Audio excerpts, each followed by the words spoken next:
Yeah! Welcome to another episode of the Racer X Exhaust Podcast, brought to you by Yoshimura. 63 years of four-stroke exhaust research and development, and the exhaust systems are made right here in the USA, in California, the heart and soul of the Supercross and Motocross industry, including this weekend, the big one. This is our Super Bowl. This is our Daytona 500. Yes, I know the Super Bowl is the last game of the year. I know the Daytona 500 is the first race of the year. It's all wrapped up in a bow under your Christmas tree. You just can't open the present until about 2 weeks later because Anaheim 1 is now here. And there is no race in this sport that is more anticipated than this. I know that some of the foreign fans right now are saying, what about Motocross of Nations? And there is no doubt that on the day of the Motocross of Nations, there is a spirit unlike any other race. I think people get nervous. Riders get nervous, maybe unlike any other race. But the long run to Anaheim, the 4 months of anticipation for the season opener, and the first time you see riders on new bikes and new teams and new gear and new graphics, and they have new trainers, and this is the year they're healthy, and this is the year they're 4 seconds a lap faster at the test track, all of that builds up over a period of 4 months to make this by far the most anticipated race of the year. Even though the riders will go out of their way to tell you that it's just one race, it doesn't really mean anything. And the reason they will tell you that is because they are nervous enough for the opener. They don't need to hype it further by adding additional expectations. But we're going to, because that's what we're going to tackle on this episode of the Exhaust Podcast. I'm Jason Wygant. I did fire off a tweet yesterday to ask for some fan questions to lead me in the right direction of what you want to know as the 2019 season looms. Now, we did our standard preseason podcast on Mathis's channel, so go over to the Steve Mathis show and you get to see all his podcasts, including our 450 preview and our 250 West preview with myself, Steve Mathis, and Jason Thomas. But I'm going to just talk on my own here for about 20 minutes, and you really can't get enough info or content before this, the most anticipated race of the year, so we're going to do it. I also want to thank additional sponsors, which would be us, Racer X. Go to racerxbrand.com. I'll give you 20% off your order. T-shirts, hats, backpacks, accessories, all kinds of cool stuff. Just type in exhaust in all capital letters and buy the podcast T-shirt. It has my face on it, and now it is a dream come true. Justin Brayton now has one of those shirts. So literally, we have the scenario of my face on Justin Brayton's body. Check out his Instagram to see that. That is a ringing celebrity endorsement. So go to racerxbrand.com. Also follow at racerxbrand on social media. And RacerX Illustrated. We had a gigantic, near 3-hour meeting yesterday to determine how we will cover the first month of the season, and especially Anaheim 1 in our next issue. We actually wrapped an issue up right before Christmas, so one will be hitting your mailbox or your email via digital subscription in about 1 week, usually right between rounds 1 and 2. You should have a brand new issue if you subscribe. So go to racerxonline.com/subscribe. It's only $20 to get the magazine for an entire year. Not $20 a month, $20 a year. And every single thing in the magazine is different than anything you see on social media or online. It's exclusive content. We work really hard at it. We don't want to have 3-hour meetings for nothing. So subscribe. Let's talk about the 2019 season. Wait, what? Did I forget something? No, I don't have time. I got to get to the airport. I'm headed to California right now. I don't even have time to sing the intro. That is my Christmas gift to you. I will not sing. Just turn it off. We've got to get going here. Man, I wanted it so bad. Now you know why we have a podcast shirt. A lot of the questions that I got from fans actually are about the TV package for 2019. I wish I had better answers for you, but at least I know now as a reporter where I need to snoop around a bit this weekend. The TV package has been a little controversial for Supercross, most of all because it came late. They only announced the move from Fox Sports to NBC, I think about 3 weeks ago. So mid-December for a season that starts at the beginning of January is pretty late. And I believe that the lateness of this deal is what led to maybe not ideal time slots. We all expect, or at least want, this sport to air live every Saturday night. We've kind of gotten used to that. It's still a relatively new thing for this sport, but once you have it, you don't want it to be taken away. And it is true. All the races are not on live this year. So I've gotten a lot of questions about that. My assumption is the deal came together so late that there were already things booked into some of the Saturday night time slots where the races would take place. So they just couldn't put it on NBCSN or NBC, the big network, live at that time. But I have to check that. So this weekend when I go to Anaheim, I will try to find out the real answer. I know there are some conspiracy theorists out there that think that they're not putting them all on live to force you to get the NBC Sports Gold app. Yeah, I don't believe that for 1 second. NBC and any TV network would know their best move to grow a sport is to give it the best possible promotion it can, which is by playing it on the network. The cool thing about NBC Sports Gold is that you can watch it anywhere, on your phone, wherever you happen to be, and you get all the archives. And they've put together a special program where you can get the Supercross telecast and the Motocross telecast all wrapped up into one with NBC Sports Gold for a pretty cheap price. It's like $89.95 or something to get all 30 races if you count Monster Cup, which I assume would be on there too. So that's pretty cheap for 30 races. If I say any more, you'll just say I'm a shill for NBC. I do work for them over the summer with the Lucas Oil Pro Motocross Championship, and that is, as mentioned here, part of NBC Sports Gold as well. I think it's a cool program. For years, fans have been asking for it. Now you have it. You can just pay money, and you can see all the races live anywhere you go. It's cool. That's all I got on the TV front. I'll try to find out more this weekend. So let's move on to the racers and the racing. Now, I have been talking and writing quite a bit about this one basic theory, and it is that Jason Anderson is the Monster Energy Supercross champion, but it almost does not seem as though he's the Monster Energy Supercross champ, because I believe all the preseason talk, he is not the number one guy that everyone is talking about. He does not get the most chatter, and I think I could win an argument if I tried to claim that he is not the biggest name or the biggest star in the sport right now. Everyone respects Anderson. There's no doubt that winning that championship last year was a very, very big deal. But is he the absolute number one favorite on everyone's list coming into this season? I don't think so. And is he the most recognizable household name in the sport? I think no. I'm trying to figure out why that is. There's a couple things I think that are a factor here for Anderson. A, there's a big void in the sport because we had a sudden retirement of some very big names. Villopoto retired, Dungey retired. Somewhere in between that, James Stewart went away. Those are three big names that are gone. So that's a massive bit of transition, and fans suddenly have to adjust to the fact that, well, I guess someone else is filling their spot. Who are these guys going to be? And it seemed like it would be riders like Eli Tomac and Ken Roczen, because Tomac and Roczen were doing the majority of the winning coming through the amateur days for Tomac, through the GP early years for Roczen, then the 250 class here in the United States, and then they were winning pretty quickly on 450s in Supercross. Anderson wasn't quite on that trajectory where they were. So for him to sweep in and be the first of that group to get a 450 Supercross title, I think it was like a sudden wait, what? What? Anderson's the guy. And sometimes what I use for my guide for this is I just ask my wife, who doesn't follow this and doesn't really care. I get that 50,000-foot view, as they say, the very broad overview, when occasionally I mention what's going on at the races. And last year when I said that Jason Anderson had the points lead and was going to probably win the title, one of her first things was, I've never even heard of that guy. And that is probably the reaction of some Supercross fans. I'm using air quotes, meaning people that get dragged to the races because their husband likes it. And I'm probably like, wait, I've never heard of this guy. He's not quite household name territory yet. All of these riders have been thrust into the spotlight quickly because of Villopoto, Stewart, and Dungey going out. But again, Anderson wasn't quite even at the same name recognition status as Tomac and Roczen.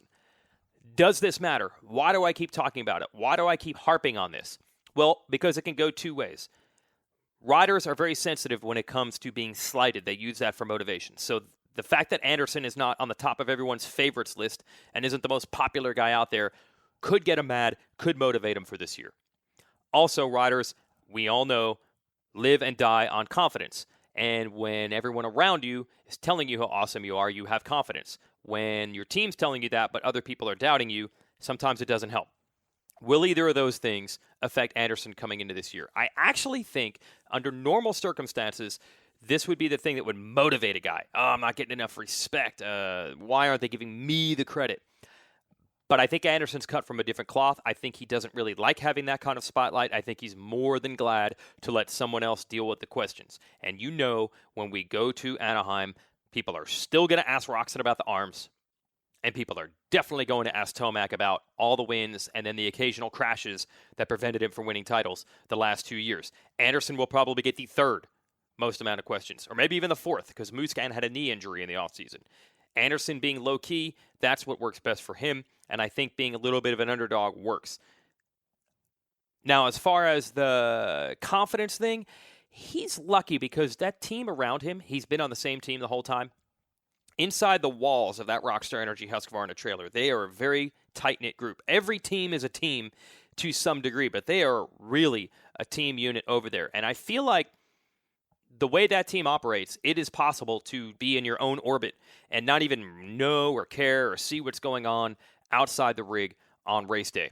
Anderson's got his people, and I don't think any of the chatter about, oh, he only won 4 races last year and all that stuff is really going to get to him. He's just going to do him.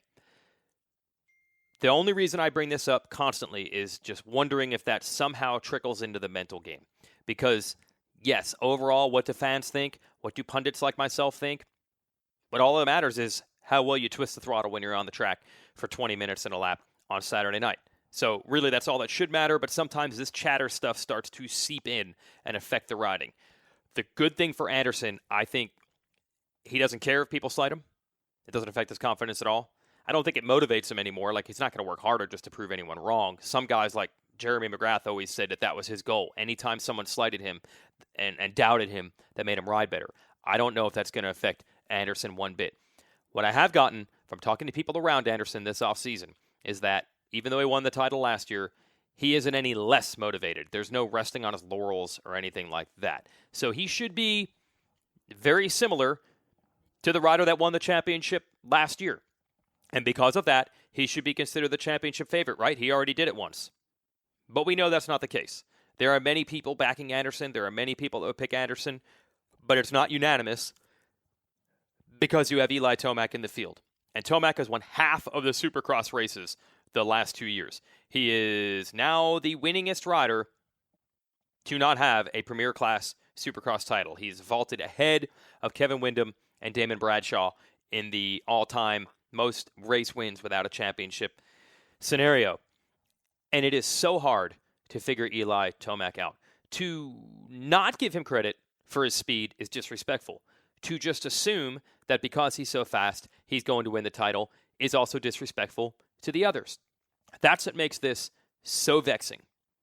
Anderson will be consistent. Tomac's going to be super fast. I think we can count on those things. Anything can happen in racing. Tomac could somehow just be subpar. Anderson could become a crasher. That's possible.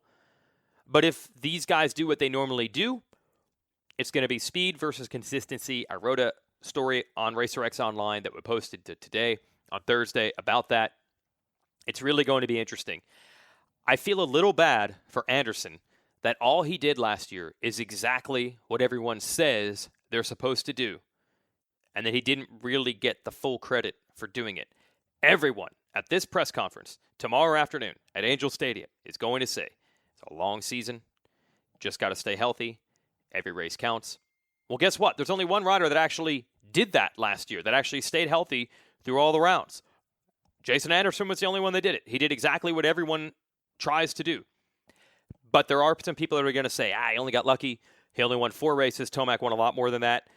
Oh, man. It's crazy how these arguments work. But I like it only because this discussion only further heightens the drama and the anticipation for a new season. It is really hard to pick an obvious championship favorite. This is not like when McGrath was winning all these titles. I'd say 2 or 3 years into Villopoto's run, it was really hard to try to make an argument that someone was going to beat him. I think right now you could see it going a variety of ways. Can Anderson win the title again? Absolutely. He's already done it. Could he lose? Sure. Tomac? I mean, dude, it's as wild card as a rider at this level can get until he proves otherwise. He's done it outdoors, but you just can't ignore the weird crashes and scenarios that have happened to him literally every year he's been on a 450 in Supercross. Actually, every year he's been in Supercross. Every single year Tomac is in Supercross, something weird happens. His debut season, his rookie season, which was 2011 in Supercross, he was terrible at the first race. Understandable. It's first race jitters. He had arm pump. I think he got 9th. He was awesome the rest of the year, and he nearly won the title, except for it got all crazy at the series finale in Vegas. He was getting passed. He passed riders back. He couldn't jump this one jump. People were mad because Cole Seeley, who was on a Honda, passed him back at one point. Whatever. Brock Tickle ended up winning the title. Tomac didn't. The next year, Tomac did win the title, but he had a big points lead early in the season, and then he had a big crash. I believe it was in San Diego, and that allowed Dean Wilson to get back into it, and they battled. Tomac eventually won that battle. He got bumped by Wilson. He got revenge. He put Wilson on the ground, and that eliminated Wilson. But still, it was a nail-biter because of the one bad race for Tomac. The next year, Tomac was ridiculously fast at the beginning of the year. He was clearly the best guy in the 250 class, and then guess what? One bad race allowed Roczen to get the points lead. Tomac couldn't get it back, and then he also had a really bad one when he could have gotten it back at Salt Lake City. Roczen didn't qualify for the main event, and Tomac just had a really bad main. And many people say he choked. There are some stories of the bike being radically weird and off that night, but either way, he didn't perform the way he needed to, and he didn't get the championship. He won the title one year, and then he handed it over to Roczen the next year. The 450 class, this is crazy. I'm going to review. This is Eli Tomac's results at Anaheim 1 in the 450 class. Are you ready? Let's see. He moved up in 2014. That was his rookie year. Let's go to Anaheim 1. He didn't finish. Didn't finish Anaheim 1. I think he got taken down in a heat race, Will Hahn, and didn't even make it into the main. So that's 2014. 2015, he finished 20th, crashed early in the race. Let's look at 2016 Anaheim 1 for Tomac. 4th. That was okay. That was his Kawasaki debut. He's working his way back from the torn rotator cuff double shoulder surgery in the offseason. 4th. That was okay. But who knew that 4th would actually be his career best at Anaheim 1? Because in 2017, he quickly got up to 2nd place early in the race, tried to run Roczen down, got mega arm pump, went from 2nd to 5th. 2018, Anaheim 1, led, crashed, didn't finish. That is a heck of a run for Eli Tomac. He has a 4th and a 5th and then a bunch of crashes and not finishes. That is crazy. So, look, man, if Eli Tomac just goes nuts this year and wins a ton of races and has a giant points lead and wins this one easy, I don't think anyone would be shocked. If he has problems, I don't think anyone would be shocked either. That was what makes this so vexing. That is the battle. It's this consistency versus speed. Or can either rider change that? Can Anderson go so fast that he just blows these dudes away? Or can Tomac just fix the consistency thing? No other riders to talk about. It is odd that Marvin Musquin doesn't have the kind of hype that he had last year. Last year, he was like rolling through the offseason, man. He won the $1 million at the Monster Cup. He won Paris. He won the Geneva Supercross after some awesome battles with Anderson. So he had all this momentum coming in. Then he won Anaheim 1. And then you know what happened after that. Round 2, Marvin crashed in the whoops at Houston and hurt his shoulder. And everybody knew that there were whoop issues for Marvin coming into the season. And it only took a heat race at round 2 for them to rear their ugly head. So this year, Marvin had a little knee injury in the offseason. But look, he didn't have this incredible offseason run of winning Monster Cup and all these other things. So that's kind of taken some of the hype away. And also, we don't know exactly how much riding he's been doing with this knee injury. I have heard not a lot since the injury. So it's going to be difficult for Marvin, maybe right off the bat, to go out there and like win Anaheim 1 like he did last year. But at the same time, you've got to wonder, these guys that came out of the block smoking last year and got hurt, would it almost be better if they're just getting 3rds or 4ths or 5ths? Now, there's not a long pattern. There's not much of a pattern for guys starting the year injured and then picking it up halfway through the year and starting to dominate. I know Ricky Carmichael said the series starts at Daytona, but that's a lie. First of all, we know the season starts at Anaheim 1, but second of all, Carmichael never won a title where he was like sucking at the beginning of the season and then just put this unbelievable charge on post Daytona. Every year he had a giant points lead at Daytona. The only time he didn't was 2002, where he crashed out of the opener. He was closing on David Villemin in the points. Then Villemin got hurt right before Daytona. Carmichael had the points lead right then and there. He did continue to win at that point. But that's the only season that even remotely resembles that.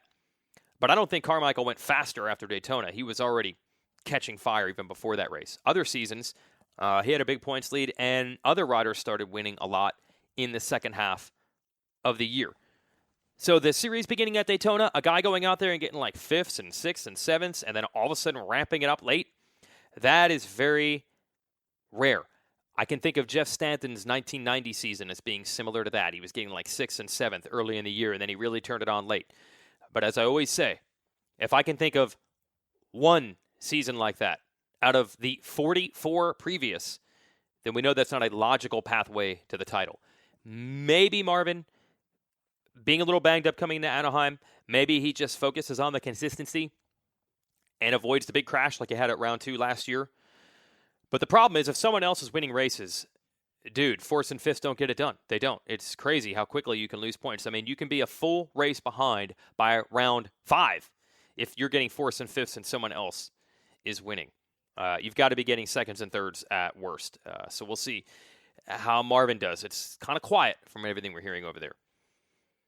Now, with the injury rumor, that leads us to one of the big questions I kept getting here from the fans on Twitter. What is up with Tomac? We keep hearing these rumors that he had a back injury and was off the bike for a while. I think Ping talked about it on his Whiskey Throttle show. Dude, I'm going to let you in on how this job works. No one in Tomac's camp, Kawasaki, anything like that, even if this were true, would ever say this. They would not ever say this. He could be seen walking around at Chipotle in Corona with a giant back brace on. He would not say he has a back injury. I don't know why everyone has to be so coy. They want to have their game face when they get to the line and not show weakness. I think in Tomac's situation, he knows everyone knows how fast he is, and he wants them to just think of him like that. Don't think of me as a guy that's hurt. Think of me as a guy that can win. So no one's going to say anything. We will ask him at the press conference tomorrow afternoon. We'll see how he answers it. Many riders in that situation have just straight up denied injuries. Maybe we'll know when the race is over if he rides subpar. There were rumors that he hurt his back. I have no idea how bad it is. I wish I could find out, but I will ask at the press conference. That's all I can do. But I don't have a lie detector. I don't know what he's going to say. So there's a chance maybe Marvin and Tomac are banged up. Maybe they don't do so well. Anderson is always good at the opener. He's won it before. He's finished second a couple times. He usually seems ready for the season. I even heard a rumor that he hurt himself. He was like seen holding his arm, going to a doctor's office or something. This is the offseason, man. This is why Anaheim is this anticipated. We got 4 months on the rumor patrol. All these guys might be fine, or they all might be hurt. We don't know for sure because you can't pin them down in person. We don't see them perform in front of the paying spectators. It's all rumors at this point. One guy who I think it is assured is healthy in a relative degree is Ken Roczen. Now, Roczen was the story of Anaheim in 2017, the story of Anaheim in 2018. He came up rocking the suit and the Acura NSX on that new factory Honda in 2017.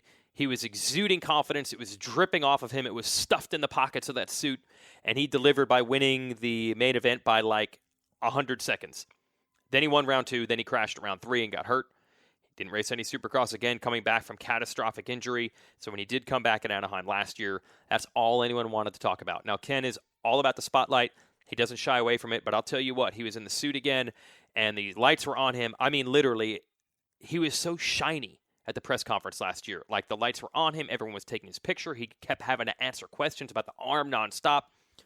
Even for Kenny, who is probably as mentally strong as anyone who's ever lined up, who has so much confidence in himself and believed that the arm was fine. I think even it got to him. And he rode okay, but even had a big scare in a heat race at Anaheim. And I think it all caught up to him. It took him a few races, I think, to just get it out of his system. It was just about starting to roll. And then he made a dumb move trying to pass Cooper Webb when he didn't need to rush it like that. Probably got a little angry.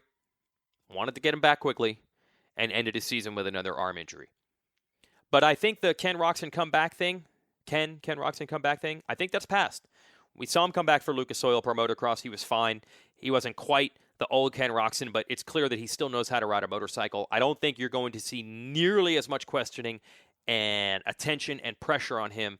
He probably won't be quite as shiny and sweating quite as much at the press conference tomorrow. He could be in a really, really good situation. That's going to help. If Roczen wins a race early, dude, it is on. My only fear for Kenny is, in his return from injury, be it the few Supercrosses he got in his under his belt last year, and the full Lucas Oil Pro Motocross Championship, the whole time, it was under the guise of, I don't need to win, I'm just trying to come back, get my racing legs back under me. The winning will come later. He's had that excuse, legitimately, obviously. But at some point, I mean, if he's struggling halfway through this year and just isn't getting Ken Roczen normal results, it's going to be a lot different than the way it was the Supercrosses he was in last year and the motocross races he was in last year. Eventually, he'll have to figure out, I'm just getting beat here, and I can't say, well, it's still going to take time with the arm. Eventually, that pressure is going to come if he's not performing. That's the only thing I worry about. It was easy to keep his chin up last year. Just being at the races and competing was a victory. But at some point, we'll see. We'll see if he's performing at a high enough level to satisfy himself, let alone the people around him. But he's in a very good situation. It's going to be the first time in years where Roczen isn't the big focal point on press day and the media and the industry and all this attention. It's going to go elsewhere. It's going to be, Anderson, can you win more races? Can you beat Tomac straight up? Tomac, did you have a back injury? Can you not crash this year? What's your knee like, Marvin? Then all these rookies. Roczen's a little bit under the radar. That's probably going to help him. Now let's talk about the rookies a little bit. I did have some questions on Twitter about Zach Osborne's condition. We now know he crashed and bent a plate that was already in his collarbone from way back in the day, and he won't be able to race Anaheim 1. It says 4 to 6 weeks. I don't think the team is actually really alarmed over this. I had talked to Bobby Hewitt, the team owner, during the offseason, and their goals were for Zach to just get anything out of the first couple rounds. They didn't even really care where he finished. They just want him to learn and not blow himself up. So I don't think they're looking at, the championship is gone. They're not going to rush him back. They'll get him back when he's ready. The only bummer of this is that we had heard a lot of flying at the test track stories about Zach throughout the offseason. And now we don't know. I mean, if he's going to be off the bike for a few weeks, even when he does get back, even if he's healthy, I'm still not sure that he's going to be right where he could have been before this injury. So that part is a bummer. But yes, he is hurt. Dean Wilson, I don't believe, will actually be filling in for him. I think a lot of the pressure on that team to fill slots comes from Rockstar, but Wilson has a Rockstar sponsorship. So I think if you're Rockstar, you might be saying, we're getting what we're getting anyway. That's fine. Dean has a couple of his own sponsors. That'd probably make it a little harder to get over there. If this was a huge injury for Zach, if it was going to be a whole season, I'm sure they'd bring Dean on. A few races, I think they'll be okay. All their hopes are pinned on, we have the number one plate already. Our sponsors are happy. Dean could have had another opportunity. There was an injury to Benny Bloss, who tore his ACL. Dean Wilson is the people's champion right now, no doubt about it. He's become a hard luck privateer a couple of times. He's fast, he's got good style, and most importantly, off the track, he does hilarious stuff, and the fans really like him. So whenever a replacement ride opportunity comes, the first thing I hear from the fans is, what about Dean? What about Dean? What about Dean? Now, here's my assumption on the Dean situation. He had really worked hard to build a program with Rockstar, O'Neill Gear, and Husqvarna. They were helping him out quite a bit. I don't think he was as open and available as Justin Bogle turned out to be. So Bogle ends up getting the Bloss ride. Bloss out with a torn ACL on the Rocky Mountain ATVMC KTM team. Bogle gets a factory KTM.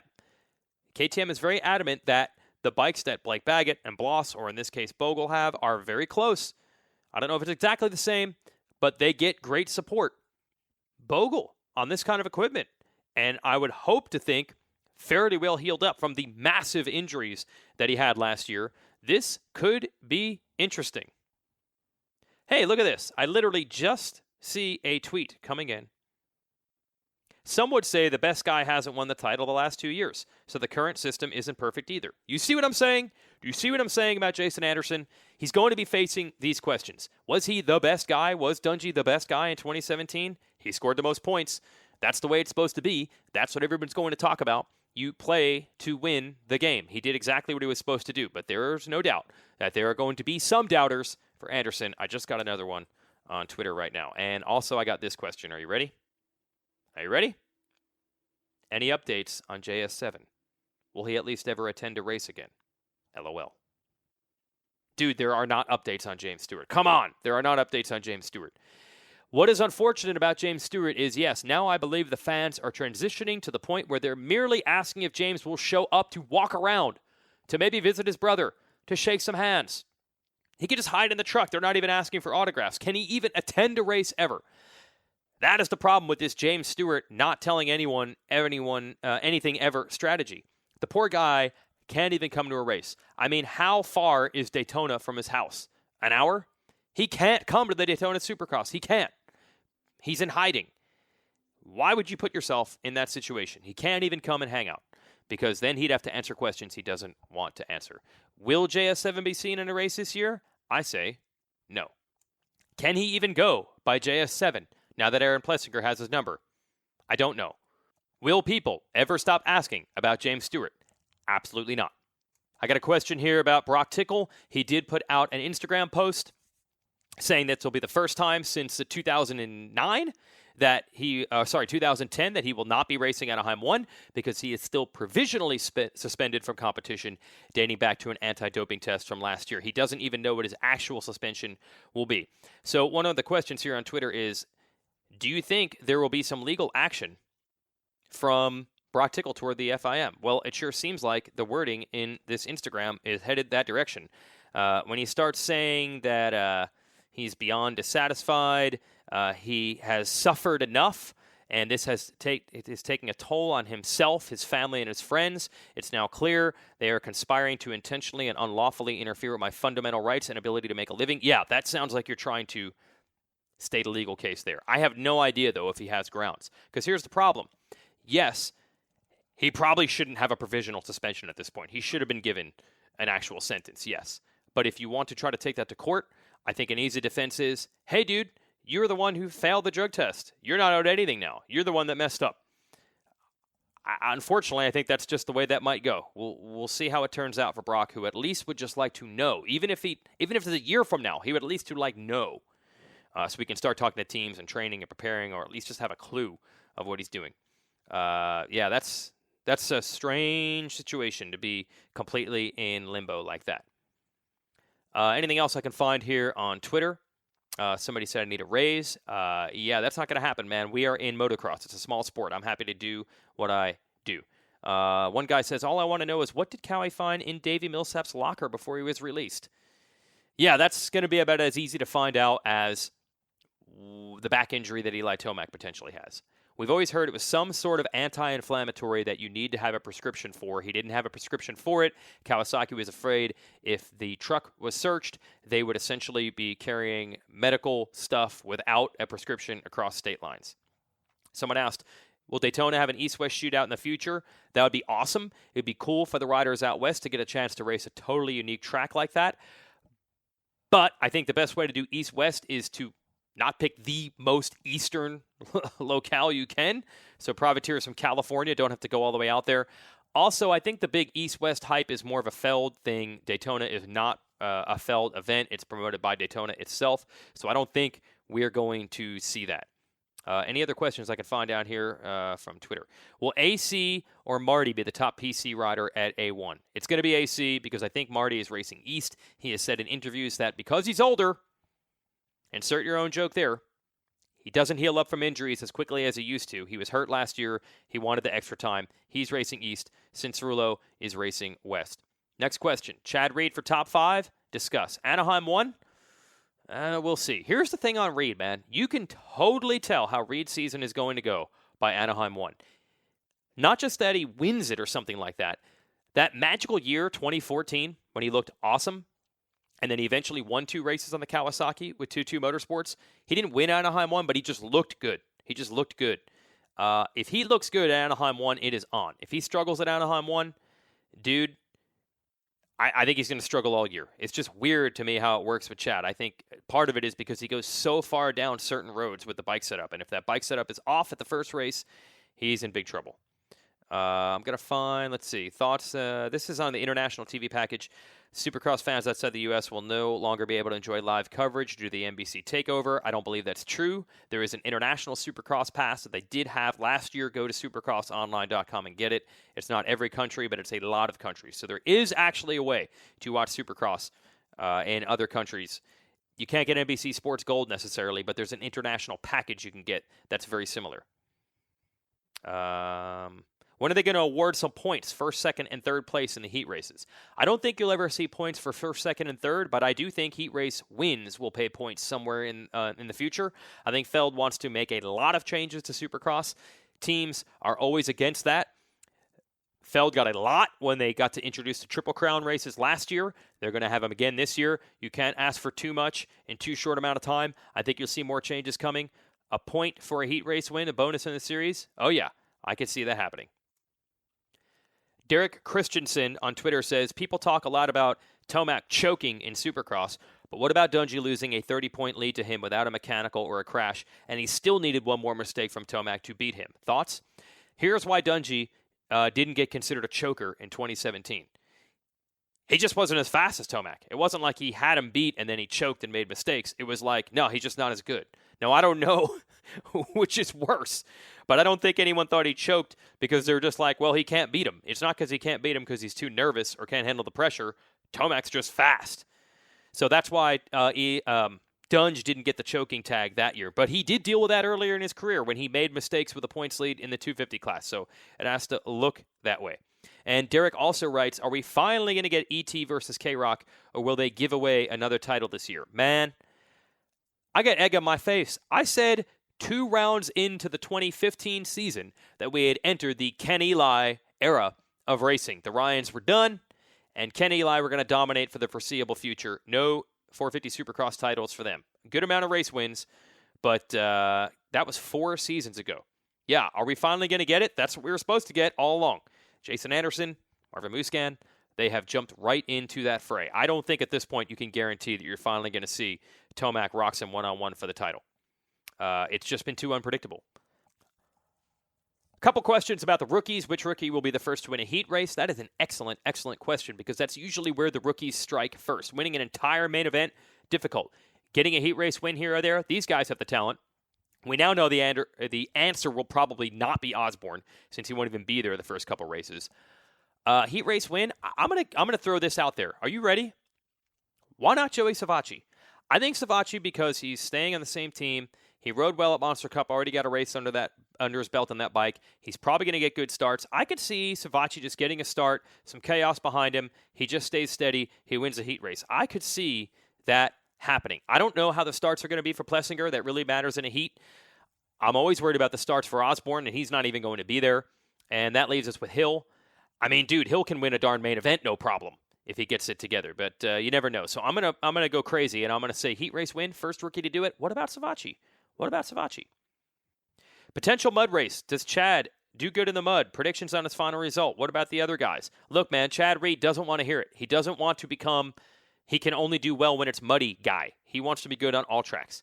I don't want to acknowledge it. He'd be very mad. Chad Reed believes that Chad Reed can be good on dry tracks, too. Other guy says, why no girls racing Supercross? I'm tired of only seeing dudes. Sounds like me at most of the college parties. There is a girl that I think is going to try it soon. Jordan Jarvis has gone from really good female amateur prospect to unbelievably good female amateur prospect over the last year and a half. I think what helped her is she's pretty tall, like she's probably like 5'7". I think a lot of the very fast girls that have come before end up being a little too short maybe to make it work. Jarvis, dude, I bet you if you stood her up next to Cooper Webb, she's probably taller. So I think she, just because of that, might have a little bit of an advantage. She's not terribly undersized. I know that's her goal. She wants to try Supercross. Maybe in 2 years, I could see her giving it a shot. We'll see how Jordan Jarvis does. Now, to round this out, the majority of the questions I actually got were about tracks. Fans always mad about the Supercross racetracks. It's really not fair. The life of a Supercross track is a difficult one. You get the blame for everything. When the race is boring, people blame the tracks. When riders get hurt, people blame the tracks. Are the tracks really to blame for all the injuries and all the races where we don't have fantastic battles? No. Dude, it's the nature of the sport. You've all gone to your local track like your entire life. You've seen people get hurt. You've also seen the fastest guy at your local track get the whole shot, lead every lap, win all the races. Doesn't matter what the track is, dude. That's just the way the sport goes. Now, would it be cool to have some crazy innovation and wild stuff? Yes. I think there's a couple of reasons why we don't see all this nuttiness with track designs. A, you have to remember, every time we think of a great track, we think of like Anderson and Tomac battling for first. they've got to also have a track that rando privateers on 250s can show up and do. Second, they've got to be able to maintain the track and get it ready and set quickly. They don't have the big maintenance turnaround times that you would with any other track anywhere else. You just can't stop the program to fix the track. So I think that's part of the problem. Yes, maybe we could have a little more track innovation, but I don't think it would really make that much of a difference. I don't. Yes, there have been some awesome tracks like Glendale the last 2 years. I would love to see them just bring that Glendale track everywhere else, but I think that's been a combination of the dirt. That stadium is extra long, so you get the football layout with super long lanes, which most of the riders will tell you is really the key. I don't think they can replicate that completely everywhere. I would love to see them try, even bring an 80% size of that track to the other football stadiums. They can do probably better, but I don't think you can just solve everything. I don't think you're going to have 5 different leaders every night because a track is better. Here's my favorite thing. You're going to hear everyone say, why don't they build tracks with options? Dude, they do have options. The riders do all the options in practice, and then they use their LitPro data and their videotapes to figure out one option is 1/10 of a second quicker than the other, and then everyone does the one that's quicker. It is impossible to build a section that allows one dude to be like 0.3 of a second quicker one lap, and then he's 0.3 of a second slower the next lap. These guys are all good. They figure it out. They can do the same things in the same section. It's just not possible. It's wishful thinking to think that they could do that with tracks. That'd be sweet, but these riders are too closely matched. If there's some triple, quad, triple combo, they'll all start doing it. And there goes the option. They've all taken the same option. Couple other things I'm going to throw out here. That's it for the fan questions. Blake Baggett, super under the radar. No one has heard a word about him. We'll probably hear someone say at Anaheim that he's been flying at the test track. I've heard flying at the test track so many times for Baggett preseason only to see him struggle in the first race. I have no idea what you're going to get from him. He could be blazing fast or he could get 12th. That wouldn't be a surprise.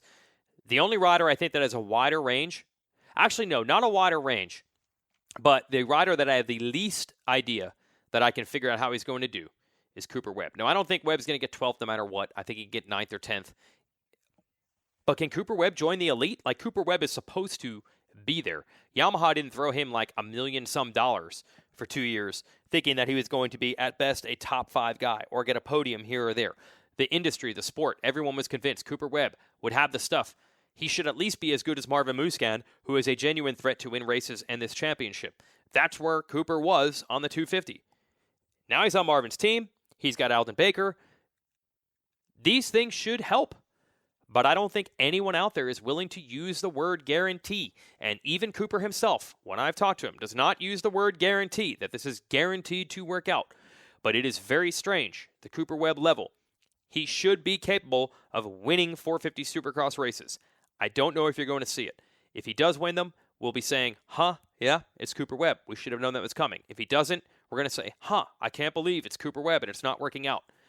Such a wide variance there. I think with most of the other riders, besides Baggett, you know what you're going to get. Justin Barcia is going to be very good. If he gets whole shots, he can win races. Cole Seeley, big injury last year. I don't think it's a problem. Cole Seeley going to Cole Seeley. I think he's going to be as good as he usually is. Maybe that means a race win. He was very close several times last year. Chad Reed will know quickly at Anaheim. If Reed looks frisky and racy at any point, being in a heat race, being in the main event, look out. It's going to be a good season for him. If he doesn't, it's not going to be good. You can just tell. This is awesome, man. This is why it's the most anticipated race of the year. So many questions.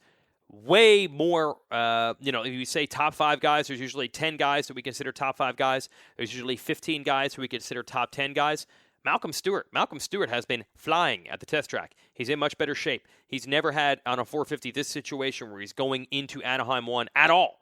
Didn't even race Anaheim 1 because he didn't have a team the last few years for round 1. So Malcolm, we know the kind of talent he has. What kind of damage can he do? Where is Malcolm's ceiling? 7th? 5th? Can he get a podium at some point? Very interesting. I've always wondered with Malcolm, the last piece, if he's in shape and he's on a good team and bike this year, the last piece is, does he have the killer instinct? Does Malcolm go to the starting line saying, I am getting this whole shot and I am beating these dudes? Does he have that in him? He did win the 250 Supercross Championship 2 years. That indicates some sort of fire in the belly, some sort of never surrenderness. Does he have that on a 450 against even bigger names? Going to be interesting. There's a couple of wild cards like that out there. Baggett and Mookie and Justin Hill, who could be really good or struggle. Webb, who I think is at the top of that list. Then we have the known commodities. And then we have at the top, we know Eli Tomac's usually super fast. We know Jason Anderson's usually super consistent. Ken Roczen's going to be good. Marvin Musquin, if that knee isn't a problem, it's going to be good. Ooh, it's going to be very interesting. Can't wait for Anaheim on Saturday night. We'll be covering it, of course, at racerxonline.com. Thanks to our sponsor here, Yoshimura. Check them out, yoshimura-rd.com. 63 years of four-stroke research and development, and all made right here in the United States. And RacerX brand. Type in exhaust in all caps. Get 20% off your order at racerxbrand.com. And RacerX, go to racerxonline.com/subscribe. We'll send you cool stuff for free, along with the $20 that you're paying to get the magazine delivered to you. $20 per year for 12 issues. That's Steel. All the information in the mag, totally different than what you're going to get anywhere else. I'm going in-depth with Yamaha this weekend at Anaheim to write a story on that team. You will not read anywhere else. I think we're going to send Mathis over to the Honda pit to write a story on that team. You will not read anywhere else. Yes, I'm giving this information away. Why? Because I want you to know when you don't see this stuff online, you should have subscribed to RacerX Illustrated. That's it for the Exhaust Podcast. I am literally grabbing my bags and going to the airport. LAX, I am bound, so I can be in Anaheim tomorrow morning. Thanks for listening.